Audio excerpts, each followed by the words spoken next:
Alright guys, Piff here. Welcome back, and today we are going to fix a broken TV.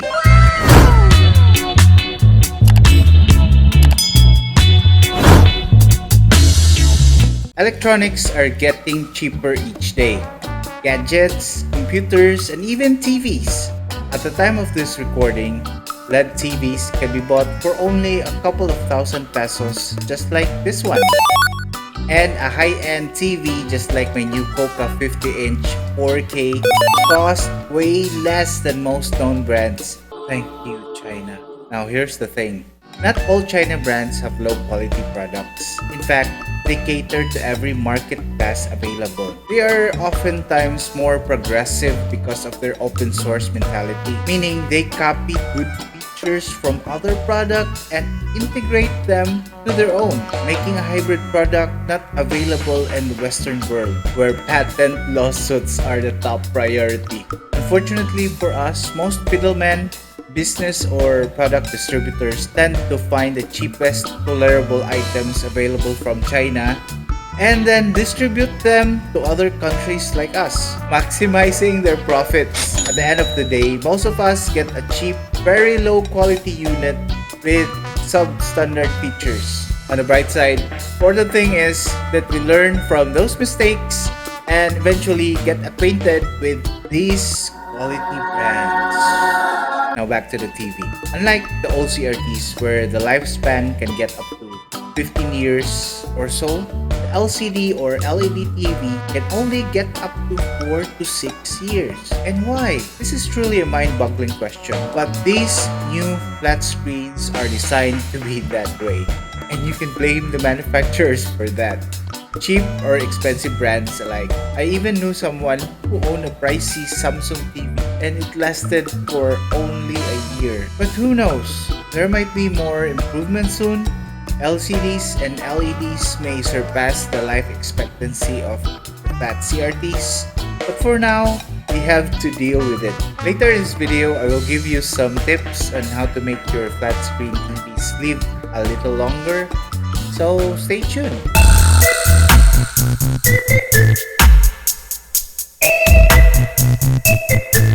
Okay, I got a little carried away with the intro.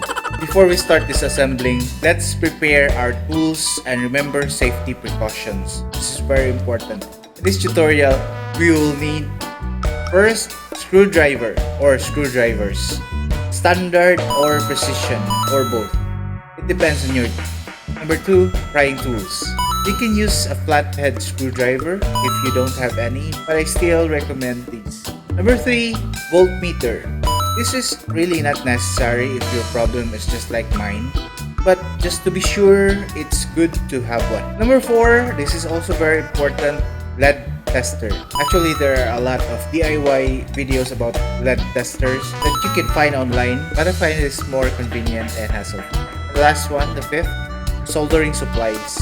Well, you can actually skip the soldering part, but the trade-off is you have to buy a whole strip. Later in this video, I will explain it. And it is more costly than buying just a single LED replacement. Now, let's be clear. And I want you to be careful when turning on the TV with the cover taken off and parts exposed. They are meant to be covered. And do not carelessly touch any components or capacitors even when the TV is off. Some of them may still have charge and may give you an electric shock. And those voltages can kill. So be careful. With that out of the way, let's do this!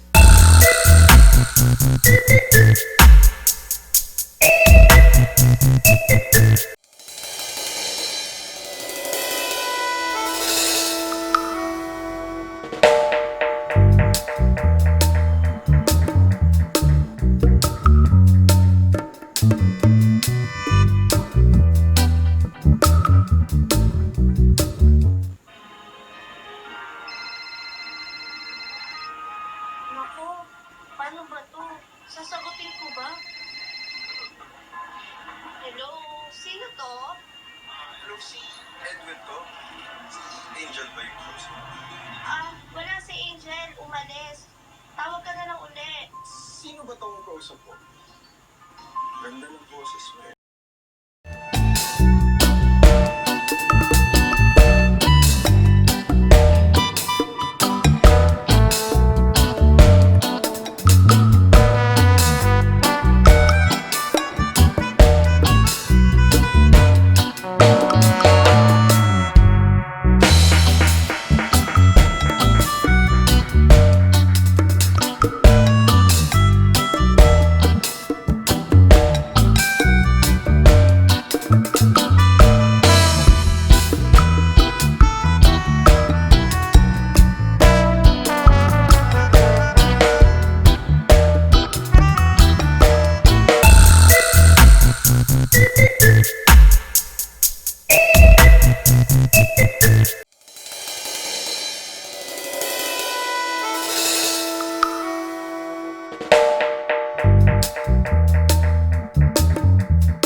for the tips. Tip number 1 is to lower your picture and backlight settings. I mostly keep them 50% or as long as it can be tolerable. The flame that burns twice as bright burns half as long. Tip number 2 is to observe proper ventilation and don't let your TV overheat. Let it breathe and have a proper airflow in and out of the unit. Remove any dustproof covering while playing the TV.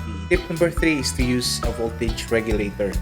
This is to prevent damage against voltage fluctuations. And the last tip would be let your TV rest and keep a good playing schedule. Some TVs have a sleep timer or a shutdown feature which can be set automatically. And that's it. You haven't noticed yet.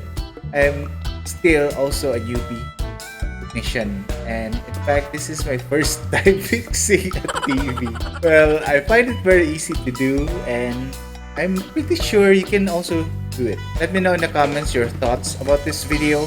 Comment your comments in the comments below if I missed something important or you're confused with something about this video. Did you have this TV or the same happened to you? If you think this video helped you and also if I deserve your subscription, there's a button down below, a subscribe button. Please click that. And also there's a bell for future videos like this one. And that's it. And see you again next time. God bless.